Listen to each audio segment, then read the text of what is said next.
Veterans That Rock. All right, welcome to Veterans That Rock. My name is Sailor Scott, and I'm an U.S. Navy veteran and bass player. And my co-host is. I am Zach Rabbit, United States Air Force veteran, and this is Veterans That Rock, the show that talks about veterans that rock. That rock, that paint, that act, that sing, and play music. But tonight's special episode is our painter friend, Mr. Bob Ross. And what we're gonna do here is we're gonna take a little brush. We're just gonna go ahead and we're gonna paint in this little green apple right here. Just this green. We want to make sure it's vibrant. It's not much. You don't have to try too hard, but Bob Ross sure did, and we're gonna talk about that today, aren't we, Sailor Scott? And we're going to try hard, and we also are going to, he rocked that big permed afro because he was, I guess, short on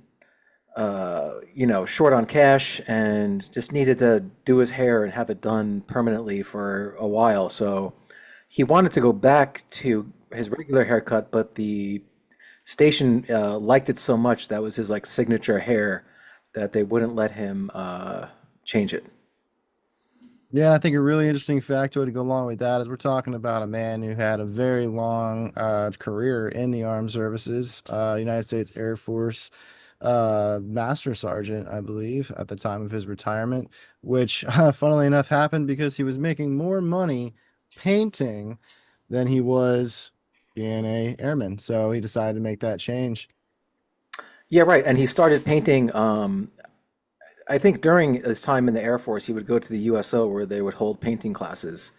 Um, and being in the Air Force, he was stationed up in Alaska. And we actually have another plug for another Air Force veteran, Mr. Jack Licata, and he is an inventor of biodegradable trash bags that break down in 24 months. And I have my bag ups right here. As you can see, biodegradable, and it comes with this box that you could just re-put your trash bags in, and it goes right in.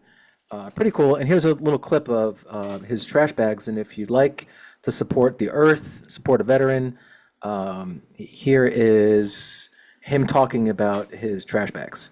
Hi, my name is Jack, founder of Bag Ups. Bag Ups is a simple trash bag dispensing system that makes changing the trash easier, faster, and cleaner. At Bag Ups, we believe in making the worst job at home or at work a lot easier. We believe trash bags should biodegrade. We believe our bags shouldn't pollute the planet. We believe in making our product in America and employing veterans and people with disabilities. We're committed. These individuals are defined by the quality of their work, not by their disabilities. We hope you'll join us in making a difference, one bag at a time. Thank you. Yeah, really cool. I feel like, yeah, Jack was in the Air Force from 1984 to 1988 as an active duty uh, nuclear missile launch officer. Pretty cool. Then he was also in the Air National Guard from 88 to 91, assistant base commander at Roslyn Base for forward communications. So thank you, Jack, for your service and for helping the planet. Yes, and thank you for sharing your story with Veterans That Rock. We're so thankful to have you on today and being able to support a veteran that rocks, right? This is great. I mean, He also rides motorcycles, which you and I are both fond of. So oh yeah, it's we're not a lucky. good day without a Harley. But Yeah. actually, speaking of that, we're not sponsored by them, but Harley Davidson is having an incredible sale right now. You can get up to like $2,500 in dealer cash just by stopping in. So if you are somebody who likes riding the two-wheel life, check that out at your local Harley Davidson dealer as soon as possible. Awesome. I did not know that. Yeah, and of course, if you like what you see, please like us, subscribe, and give some comments. We'd love to hear your comments. So coming back to Mr. Bob Ross, our painter, he's our first painter, right, Zach? Yep, this is the first time we've had someone that isn't yeah, celebrity for film or music or some other kind of artistry. It's definitely an interesting episode, I think, and has a very illustrious career and a very well-rounded individual. Very, very long career he was on PBS, I believe, where he wasn't getting paid. So he'd have to sell his paintings to make money. And eventually, I think he was selling his art supplies. He did have a big, industry going on for his name, selling paint supplies, his paintings. I'm sure he was doing like some like, you know, painting workshops. Oh Yeah, yeah, actually, that's one of the coolest things about the Bob Ross Inc., the company that manages his legacy. They work with the VA, and they're like Bob Ross arts programs have been a part of that for a long time for the reason of being a calm and soothing experience for anyone who does it. Very popular. yeah. So yeah, Mr. Bob Ross, where was he born? In Daytona Beach, Florida, to Jack and Ollie Ross, a carpenter and a waitress, respectively, and raised in Orlando, Florida. And I'd like to start with this show with saying that like Bob Ross apparently never showed any interest in painting at all in his early life. There was no skill there involved that was aware of by anyone, and I think that makes the story even more special, truly. Yeah, absolutely. I mean, came from I don't know, he dropped out of high school in ninth grade. I could relate to that. I had a lot of problems in high school. He really cared for injured animals. Before the episode started filming, Sailor Scott, I think you were actually telling me there was a almost like a Johnny Cash-ish connection there with an injury on an index finger because of his dad being a carpenter. I think he helped him out and had an incident, kind of like Johnny's brother did growing up. I guess it was something that affected him. Yeah, pretty interesting because I'll pop up the photo here, but he always like held his palette with his left hand, and his thumb would kind of just like go over where he was missing his left index finger, and he would just like paint. Maybe he was self-conscious of it. I'm not sure, but that would definitely mess you and I up as guitar players. We wouldn't be able to play unless we were like added the Tony Iommi fake extension from your finger, like I think he used a thin. Yeah, like the metal thimble. Yeah, like a little metal tip. That stuff. Yeah, it's always interesting. It seems like artists have some kind of circumstance they had to overcome to become what they were. I keep noticing that as we go along in this series of veterans. Um, very, very, very interesting to find out. Also, that they worked with their hands a lot, it seems, or were very hardworking individuals before they entered the military. Um, Yeah, Bob absolutely. Ross doesn't seem any different. I guess he was trying to be a pilot though at first, but couldn't because he was too tall and had flat feet. Too tall. I mean, I guess the requirements changed when they hired Jimmy Stewart because he was also very tall. Maybe he didn't have flat feet. Um, and I That's guess, true. I yeah, guess I guess what I had read was he was reported at like 6'2" at the time, wow. but because of the flat feet issue, it made it impossible for him to fly. So instead, he chose a career in medical records, which in the Air Force we call those nonners. What's an honor? Like snoozing out? Yeah, an honor is someone who it's a non-maintenance job is what it stands for. So in the Air Force world, you have the maintainer side and then you have like the personnel side. And personnel are the ones that usually get made fun of for being the chair force, Yeah, while the maintenance side are the ones working out there on the planes and actually dealing with the sorties and loading the munitions and stuff like that. So at that time, obviously, I can't speak for it because I was in from 2011 to 2019. But Bob Ross was around during the Vietnam era, so yeah. um, I didn't have the chance to work with any draftees or anything like that. But I can only imagine what kind of world that would be. As any newer military member, I'm sure wonders about as well, drinking a cold beer. I'm also wondering, did they have, and they must have had a boot camp up in Alaska then, where he was a drill sergeant. We have to look into that, I guess, a little bit longer. I don't know where, because he didn't. Yeah, Eielson, he was stationed at Eielson Air Force Base. I'm not aware personally of any kind of boot camp. I think anything's possible, especially at that time. As we said, it was a draft.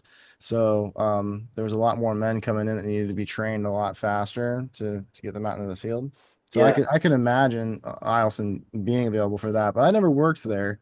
I did have a lot of friends who were stationed there, and actually, what Bob Ross saw is what I've always heard, just the beauty of it, and also the strangeness of the atmosphere, I guess, because it's daytime for like weeks at a time there, and then you'll have like long periods of night as well. So like people, it's a I've heard it's a very strange and wonderful place to live. I don't know.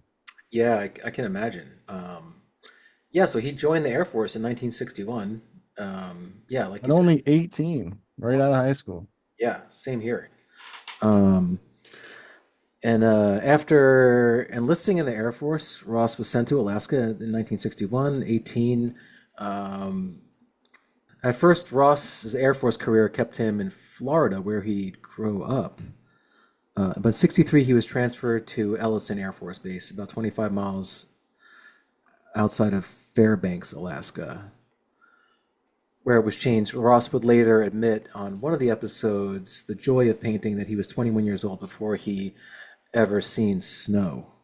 It's kind of funny, so Scott, that I actually not I grew up in, South Central Pennsylvania, so snow wasn't abnormal to me, but when I was in basic training in San Antonio, Texas, I was amazed how many people actually had never seen snow. And I'd actually had a surprising diverse cast of characters in there. I had someone from Jamaica that was there, there's someone from England as well, a couple of people from Africa. It was a very surprising experience, but I just thought that was funny, hearing that he had never seen snow before. But obviously, growing up in Florida, it's Yeah, very snowy there. a really funny thing is like when I was in boot camp in the Navy, I was with a bunch of sailors who'd never been in the ocean because they were born inland somewhere.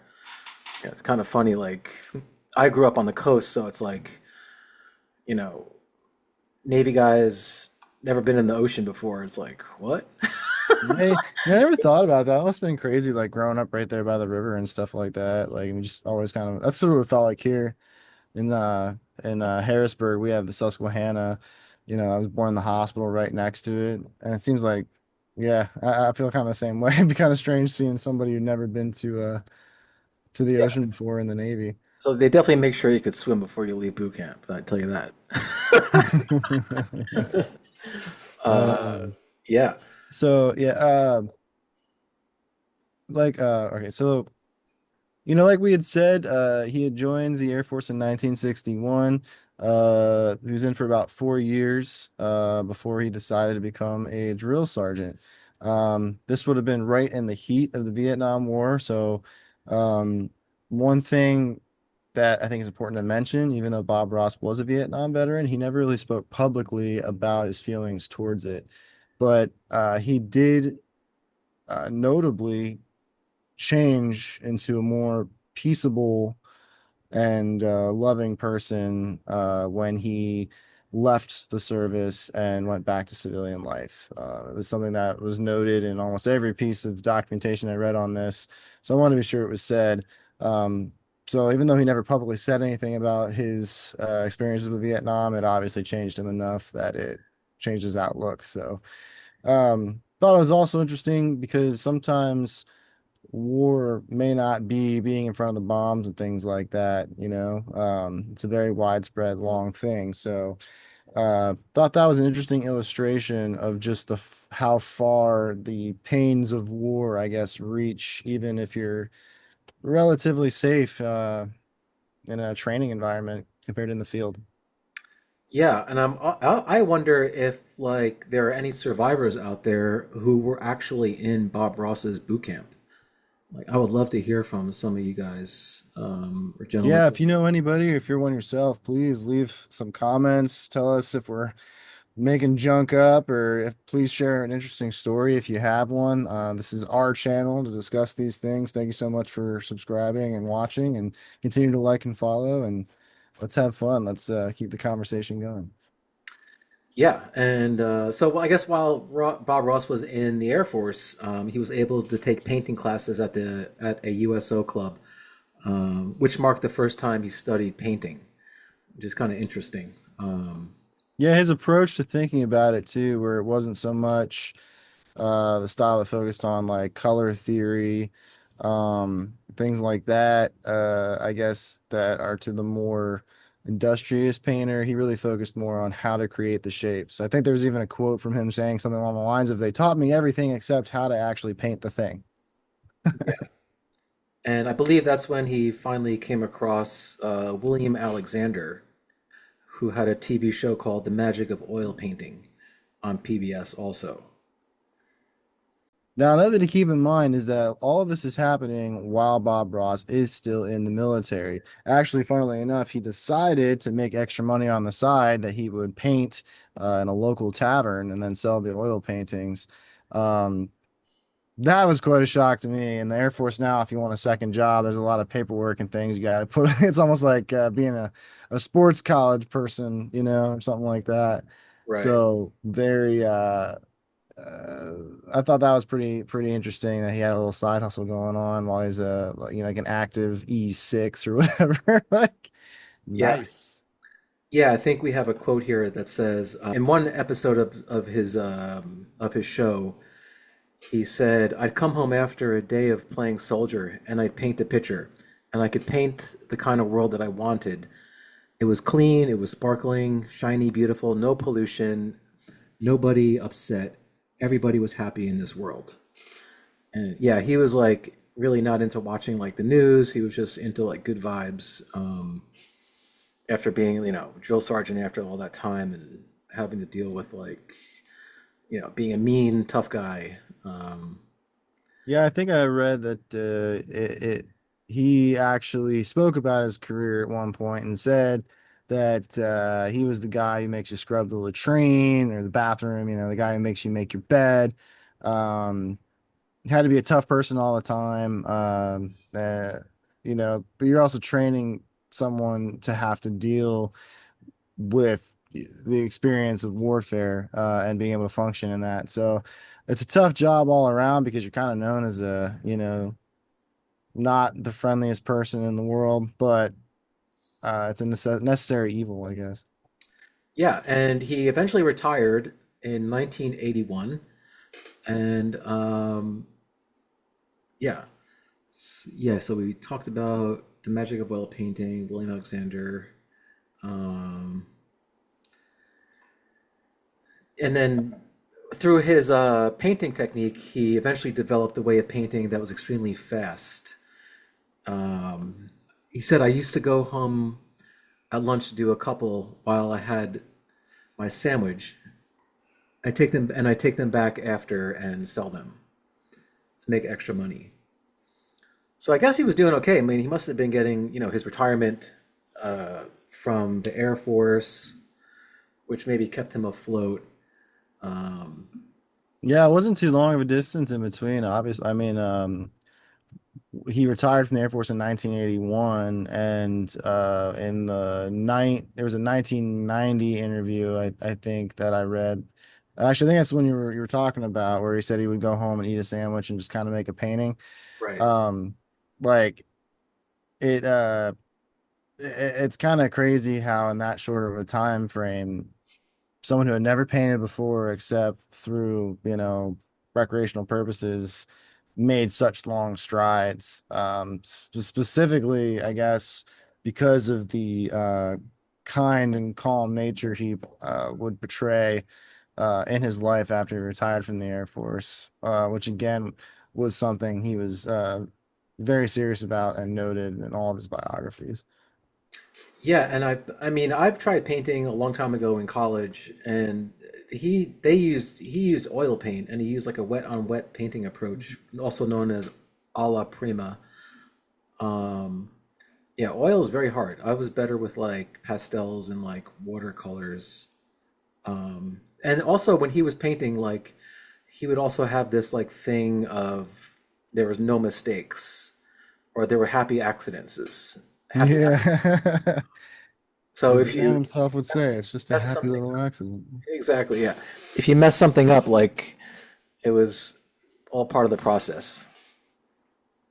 Yeah, I mean, after having to be so carefully organized, like through your whole working career, pretty much, I can't imagine how one can develop that kind of attitude. That's pretty awesome. I think it's funny you were mentioning about the happy little accidents and how he developed his style and everything. The quickness uh, that the style allowed him is actually what led to him being able to do a program because it was a tight 30-minute time window. And he was very well known for being able to complete a full, wonderfully detailed painting as well as illustrate how to make it yourself in that time frame. It's pretty awesome. Right, and I think he would do 3 paintings per episode. Yeah, he really was so good at just packing so much into that 30-minute episode. I mean, not only would he paint, but he'd also bring friends on board sometimes, like Peapod the squirrel. What? Here's a video of Bob Ross and Peapod the squirrel. Today I have one of my little friends here. I've got several letters since I've shown these in the previous shows, asking how in the world do you go about feeding a little squirrel. Well, it's a very delicate operation. Diana has worked with me for a long time. Diana is the bird lady here in Muncie who loaned me this little rascal. And this is how hard it is to get a little squirrel to eat. That's all there is to it. Aren't they the most precious little characters you've ever seen? Yeah, poor guy. He hadn't had nothing to eat for years. You could feed them 10 times a day, and they'll always be just about this hungry. Hey, I have to go to work. Yeah, I have to go to work.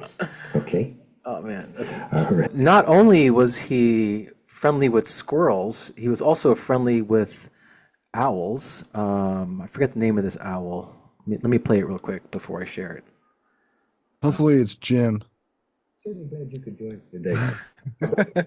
Food on one more time so you could see. Hoot, Hoot the owl. Oh, that's I. So cute. All right, all right. Let me share the screen. Oh wait, let me talk about it first. Okay, let me see. Yeah, so not only was he friendly with squirrels, but he also was friendly with Hoot the owl, who's an infant owl, which is right here. Share. A little friend Hoot on one more time so you could see him. We've got so many cards and people have called asking about him. I just wanted to show him again. He's a little baby owl and he's one of the cutest little devils. See if we can get him to put his wings out here. Oh, so cute. Look at there. Isn't he beautiful? He's about 3 weeks old now. Two and a half. He looks like something that Bob Ross would have painted Very in real Yes. life. Yeah, you gonna talk a little bit? He really is a beauty. I am so fascinated with these little creatures, I don't know if he paints them. and I hope you are too, because I like to show them to you. Does he paint them? Look That's a right up there. mountain. You see? There we go. And he's just nothing but down. As I mentioned earlier, him and I have Bob Ross's career was just something truly special, like I would say almost even like Mr. Rogers level of stuff. Who I actually think was a veteran as well. I'll have to double check on that. We might have another episode coming up soon. But I mean, Bob Ross was so popular during his time on television doing The Joy to Paint that he would receive 200 letters a day from fans thanking him because they felt like they were sleeping better. Um, Massive outreach and touch. And he also continued to support veterans by donating paintings, again, doing the workshops, which the Veteran Affairs still services to this day all around the world. Also, he worked with his company now, Bob Ross Inc., does different initiatives directed towards art training and art classes and things like that for veterans and also just disfranchised people. So it, to have an entire corporation to manage your assets after you pass, to me, I think speaks volumes to the people that this gentleman touched and still continues to this day. I mean, um, I'm reading the notes here. It says happy trees. 91% of paintings had trees, clouds, and mountains. I mean, who doesn't know that line? It's like a it's like a trademark in itself, Sailor Scott. Like, Yeah, I mean, he was a big fan of trees. I guess spending a lot of time out, up in Alaska, the landscapes up there must have been phenomenal. Um, yeah, I know his paintings didn't go for a lot of money while he was alive. This is of course true with almost every painter, but unfortunately, he did die at a really young age. How old was he? He's like 50. he was 51. It was 1995 from lymphoma, Yeah. which people from the Vietnam era who were in the military. Unfortunately, uh, seems there was some sort of thing with that. If you are someone who was in Vietnam or served in the service, be sure to find your local Veterans Affairs office, and they take care of those kind of situations for you. Or if you have any questions for those kind of things, again, Veteran Affairs is a pretty awesome place to go. Yeah, and it's obviously, free for us depending on your discharge type. But yeah, there are, you can go obviously to other doctors too. The VA is not the end all be all, which, I have a bad whatever injury that I probably should check out. They don't want to work on it on the VA because it's by the sciatic nerve, but I'm fine now. But yeah, in 1995, I do remember when he died. I was like graduating high school, and then I joined the Navy right after because of, messed up childhood stuff, directionless kind of thing. Um, but yeah, it seems like Bob Ross kind of did the same thing. He quit high school in ninth grade and he found his calling elsewhere, which is totally fine. Like last episode we mentioned, Zach Rabbit, you went to like the uh, trade school option in your high school, which was really cool. Like there's other, There's all kinds of pathways, all kinds of definitely. And pathways. They don't have to be a traditional pathway. Um, again, that's the one thing I sort of notice about service members. Like there's just a drive and an initiative that really seems to be a calling. And I'm not saying that just can happen to veterans, obviously, but that's what our channel is about and here for, is to serve as a way for people to find inspiration and heroes. And I think that Bob Ross did a really good job of being that, as well as somebody who continued to be thankful for their service even after they had been gone and went on to different things. And I think that's really cool, especially again as this is the first really long-term active source artist that we've had on the channel. So there's a lot of information to go through on this one, but I mean, to me, it just seemed that having a good attitude, working hard, being open is a way to accomplish a lot in life, and it looked like Bob Ross was just happy to be a source of comfort to people after years of being bust 'em up Bobby. Bust him up, Bobby. Yeah, that was his nickname as a drill sergeant. Yeah, he completed over 30,000 paintings in his lifetime. And I believe from the research I've come across, only one of those paintings had one person in it. It was a cowboy. Maybe I could pull it up later and put it on here. So that just goes to show he was like, I guess by that time of his career, just like sick of people.